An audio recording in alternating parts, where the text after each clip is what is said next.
chào tất cả mọi người nhé. Đây là cái đàn gà hơi mông của em. Gà đen nhé mọi người. Lông nó có thể trắng, có thể vàng, có thể đỏ, có thể đen, nhưng mà nó vẫn là gà đen.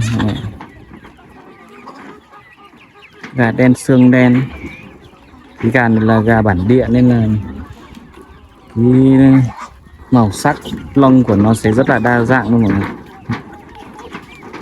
Cái này em nuôi với nhiều đàn với nhau ấy, hai ba đàn với nhau, nên là có con thì đây, như kiểu mấy con này là to lắm rồi, nhưng mà vẫn có những con bé bé này.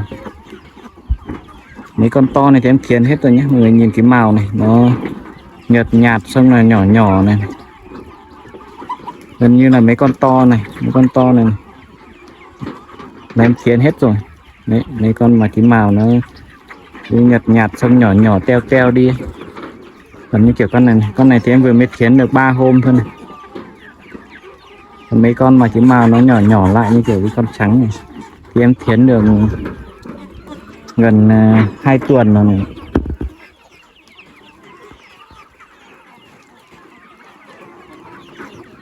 Mấy con to ở trong cái đàn này, con trống ấy, hầu như là em thiến gần hết rồi, chỉ còn sót lại vài con này.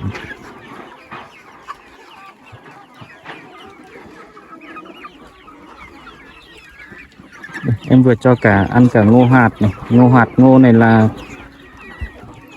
ngô hạt thôi, chưa chín nhé mọi người. Cái đây ở trong mấy cái khay này là ngô hạt mà em đã nấu chín này, em đã luộc chín rồi.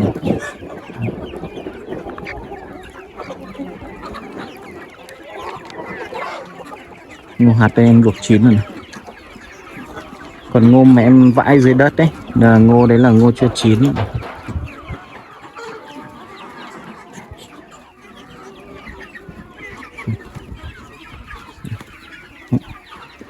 Mấy con trong này nó chưa ra nữa này.